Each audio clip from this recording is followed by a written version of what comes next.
The truth did not arrive loudly, or with the kind of drama people imagine when they think of regret. It came quietly, years later, in a moment so ordinary that it almost went unnoticed.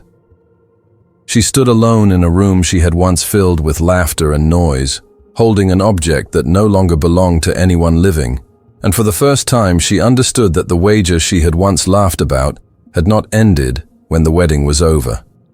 It had stretched across an entire life, shaping every decision, every silence, every loss. And by the time she recognized what she had truly gambled, there was nothing left to win back. There are mistakes that announce themselves immediately, crashing into a person's life with obvious destruction. This was not one of them. This mistake unfolded slowly, disguised as confidence, privilege, and cleverness. It hid behind applause and admiration, behind the amused approval of friends who mistook cruelty for boldness. For years, she believed she had control of the story, that she was the one observing, measuring, deciding. Only much later did she realize she had been the subject all along, walking steadily toward an ending she could no longer change. By the time regret finally settled into her bones, it did not scream. It whispered. It reminded her of moments she had dismissed as insignificant, glances she had ignored, kindness she had misunderstood, and a man whose quiet presence had carried a weight she never bothered to measure. That was when she learned that some truths wait patiently, not to punish, but to be seen. And sometimes they wait too long. She had grown up far from the dust and heat of the villages, in a city that pulsed with movement and ambition. Her childhood unfolded in gated compounds and polished hallways, where success was spoken of casually, as if it were inevitable. Her father owned businesses that stretched across regions. Her mother moved through charity events and social gatherings with effortless grace.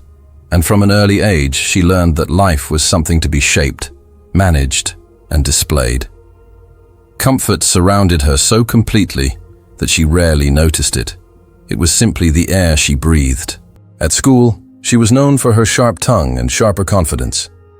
Teachers admired her intelligence, classmates admired her fearlessness, and those who did not admire her tended to fear her instead. She learned early that attention could be controlled, that laughter could be weaponized, and that emotional distance was a kind of armor. Vulnerability, she believed, was a luxury for people who could not afford protection. As she grew older, her world narrowed and expanded at the same time. It narrowed in the sense that everyone around her came from similar backgrounds, shared similar aspirations, spoke the same language of money and influence. But it expanded in opportunity. University opened doors to networks her parents had already prepared for her. Her career began almost before she realized it had started, carried forward by introductions and expectations. She learned how to navigate boardrooms before she learned how to sit with discomfort. Romantic relationships came and went, rarely leaving marks. The men she dated were polished, ambitious, and careful. They understood the rules of her world and played them well. But they bored her. Their conversations felt rehearsed, their gestures predictable. She often joked to her friends that she could see the end of each relationship before it began, and that there was no thrill in knowing exactly how things would unfold. It was during one of these conversations, late one evening after a gathering that blurred into laughter and alcohol, that the idea was born. They were sitting around a table cluttered with empty glasses, the city lights glowing beyond the windows. Someone mentioned a news story about a wealthy woman who had married beneath her social class, and the group erupted into commentary. Some laughed, some scoffed, some expressed exaggerated fascination. She leaned back in her chair, swirling the last of her drink, and said something casually that would later echo in her mind with unbearable clarity. She said she could marry anyone she wanted. That status, love, and loyalty were things she could manufacture if she chose to. Someone challenged her, half joking, half curious, asking whether she truly believed she could make a man from nothing fit into her world. That was when she smiled and said she would prove it. The bet was never formalized in writing, but it was understood by everyone present. She would marry a man from a village, someone with no money, no education to match hers, no social leverage. She would bring him into her world, shape him, and demonstrate that power, not love, was what truly governed relationships. There was laughter, applause, disbelief. Someone suggested terms, someone else raised the stakes. She agreed to it all with an ease that surprised even her. In the weeks that followed, the idea lingered in her mind, transforming from a drunken boast into a challenge she felt compelled to complete. It appealed to her pride, to her need to feel exceptional. She told herself it was harmless, that she would be kind, that she would give the man opportunities he would never have otherwise. She framed it as generosity, as adventure. She never called it what it truly was. Her search took her away from the city and into places she had only passed through before, if at all. The village she eventually chose was not particularly remarkable. It sat along a dusty road, surrounded by fields that depended heavily on weather and patience. Life there moved at a slower pace, governed by routines that repeated themselves with little variation. People woke early, worked hard, rested briefly, and repeated the cycle the next day. It was there that she noticed him. He was not the most handsome man in the village, nor the most outspoken. He did not draw attention to himself. He worked alongside others, repairing fences, tending animals, carrying water. His clothes were clean but worn, his posture steady, his movements unhurried. What caught her attention was not anything dramatic, but the way he listened when others spoke, the way he finished tasks without complaint, the way he seemed content to exist without announcing himself. They met through a relative who lived nearby, and at first, their conversations were awkward. She spoke quickly, confidently, filling silences without noticing them. He responded carefully, choosing his words with intention. He did not ask her the question she expected, nor did he seem impressed by her stories of travel and success. He listened politely, nodded, and occasionally smiled, as if absorbing information rather than judging it. She interpreted his reserve as naivety. She told herself he was overwhelmed, intimidated. This reassured her. It fit the narrative she had constructed. When she began visiting more frequently, bringing gifts and offering help to his family, the village watched with curiosity. Some whispered, some warned, some hoped. He accepted her presence without suspicion, believing, as many do, that kindness is rarely a disguise. When she proposed marriage, it stunned him. He did not say yes immediately. He asked questions. He asked why she wanted him, what kind of life she imagined, whether she understood what she was leaving behind. His caution irritated her. She had expected gratitude, excitement, disbelief. Instead, she found herself explaining, persuading, reassuring. She laughed it off, framing her interest as admiration for simplicity, for honesty, for values she claimed to admire. Eventually, he agreed. The wedding was an event unlike anything the village had seen. Money transformed the space overnight. Decorations arrived, food was abundant, music filled the air. People traveled from far away to witness the spectacle. Her friends attended in expensive clothing, documenting everything with amusement barely concealed behind smiles. The village celebrated, though not without unease. This union felt unbalanced, as if something delicate were being lifted into an environment too heavy for it. He stood beside her during the ceremony, dressed in clothes chosen for him, smiling politely, his eyes scanning faces he recognized, and many he did not. She stood confidently, radiant, certain that she was orchestrating a performance that would be remembered. She felt victorious. The early days of marriage unfolded as an extended transition. She moved him into a house that dwarfed anything he had known. The rooms echoed. The furniture felt too pristine to touch. He walked carefully, as if afraid of breaking something invisible. She mistook his discomfort for awe and found it amusing. She introduced him to her world gradually, though always on her terms. She corrected his speech, guided his behavior, selected his clothing. She spoke for him in social settings, explaining his background before he could. When he remained quiet, she assumed he was grateful. When he hesitated, she encouraged him with a firmness that felt, to her, like support. He tried. He tried to learn the rhythms of her life, the expectations of her peers, the unspoken rules that governed her social circles. He attended events where he understood little, nodded through conversations that excluded him subtly, endured jokes that were framed as harmless. He asked questions at home, and she answered impatiently, growing tired of explaining what she considered obvious. Over time, the distance between them grew, not through arguments, but through omission. She stopped noticing his efforts. He stopped sharing his thoughts. Their days settled into routines that did not intersect. She traveled frequently, expanding her career, reinforcing her identity. He remained in the house, isolated, dependent, slowly losing the sense of purpose he had once carried with quiet pride. She told herself this was normal, that marriages evolved, that love was not meant to be dramatic. When friends asked how he was adjusting, she laughed and said he was still learning. She never considered what she might be unlearning. Years passed. His parents aged without him. The village continued without his presence. He visited occasionally, alone, returning quieter each time. She barely noticed the change. Her attention was absorbed by promotions, investments, and the admiration of those who saw her marriage as a curious footnote rather than a central fact. It was during one of these visits that something shifted. He returned from the village carrying a heaviness she could not ignore. He spoke less, slept poorly, stared at nothing for long stretches of time.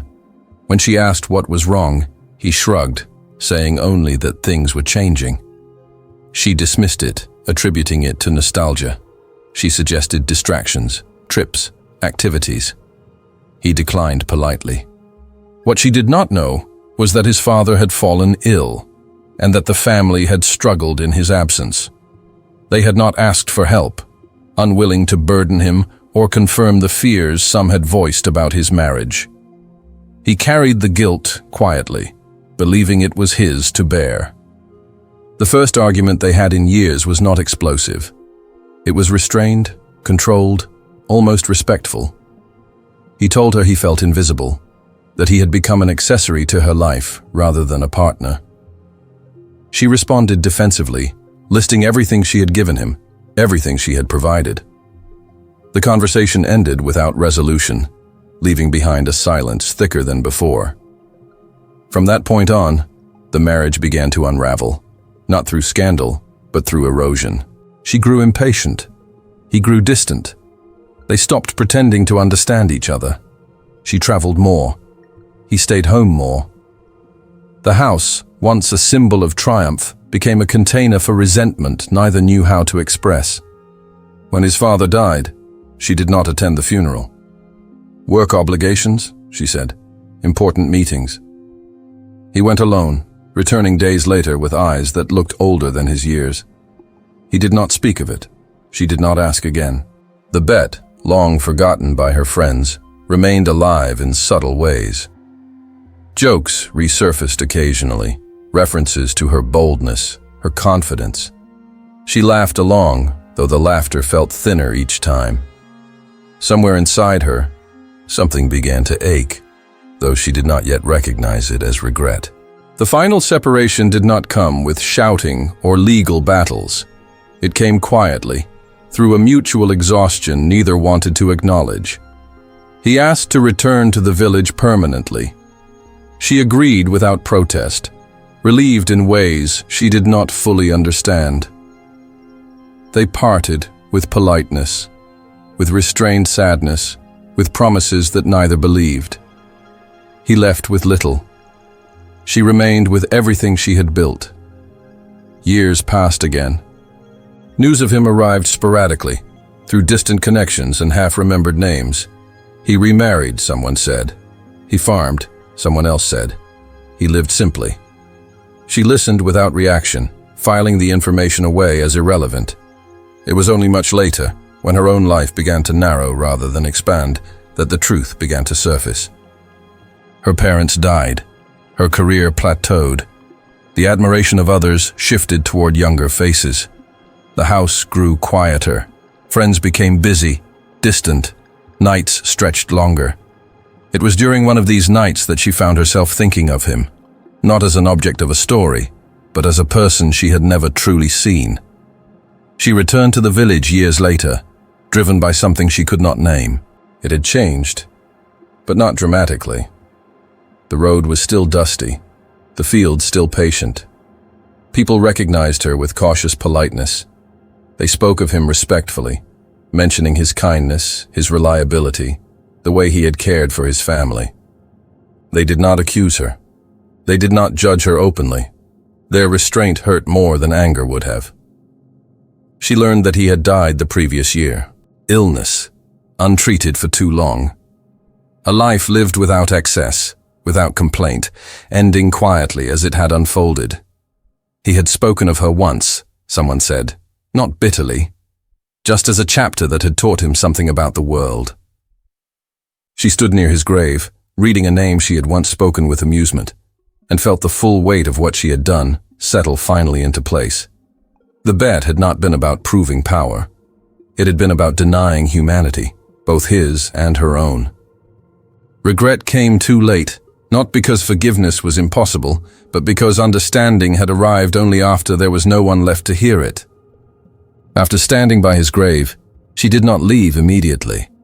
The village had grown quieter in the late afternoon, the sun lowering itself gently behind the trees, as if even it understood restraint. She remained there longer than necessary, listening to sounds she had once dismissed as insignificant. The distant call of birds, the soft murmur of voices drifting from nearby homes, the rhythm of a place that did not perform itself for outsiders. It struck her then how little she had ever truly observed when she had lived among these people briefly, distracted by her own narrative. She stayed in a small guest room offered by a distant relative, a room that smelled faintly of dust and old fabric. Sleep came slowly. When it did, it was shallow, interrupted by images that did not feel like memories, but like realizations arriving late. She saw moments she had ignored. The way he used to pause before speaking, the way he folded his clothes carefully, even when she no longer noticed. The way his silence had not been emptiness but endurance. The next morning, she walked through the village alone. People greeted her politely. Some nodded, some smiled briefly. No one confronted her. No one accused her. That absence of blame unsettled her more than any anger could have. It suggested that the story she thought she had controlled had continued without her participation, and that her role in it had long since concluded. She visited his family home. It was smaller than she remembered, though perhaps it had always been this way, and she had simply lacked the frame of reference before. His mother had aged significantly, her movements slower, her eyes carrying a tired kindness. They spoke briefly. There was no mention of the marriage, no recounting of grievances. His mother spoke of his work, his patience, his devotion to routine. She spoke of him as a son, not as a husband who had been taken away and returned altered. When she left the village days later, she carried nothing physical with her, no mementos, no belongings. What followed her back to the city was heavier and more persistent. Life resumed, but it did not recover its former momentum. Her days filled with activity, but meaning did not follow. Invitations declined, conversations shortened. She noticed, for the first time, how often people spoke at her rather than with her. How rarely they asked questions that required listening. How frequently she had once done the same. Years continued their quiet advance. Her health declined subtly at first. Fatigue, aches she ignored, nights spent staring at ceilings that had once symbolized success. Doctors spoke in careful tones. She complied, but without urgency. Something in her had already accepted loss as a condition rather than an event. In moments of solitude, she returned again and again to the same thought, not of the bet itself, but of the moment she could have chosen differently, when she could have asked a sincere question, when she could have listened without preparing a response, when she could have ended the marriage honestly instead of allowing it to erode. She understood now that cruelty does not always look like violence. Sometimes it looks like indifference sustained over time. Toward the end of her life, As her world narrowed to familiar rooms and limited movement, she began to speak less and observe more. Caregivers came and went. Friends visited occasionally. No one from the village came, and she did not expect them to. The story had completed its circle without requiring her presence at the end. On her final days, she asked for the windows to remain open. She listened to the city outside, still moving, still indifferent. In the quiet between sounds, she finally understood what she had mistaken for power in her youth. It had never been control. It had been distance. And distance, she realized too late, protects nothing worth keeping. When she died, there was no dramatic reckoning, no revelation delivered to an audience. Just a life closing gently, carrying with it the knowledge that some lessons do not announce themselves until there is no longer time to apply them. That was the true cost of the bet. Not the marriage, not the loss, but the understanding that arrived only when nothing remained to be changed.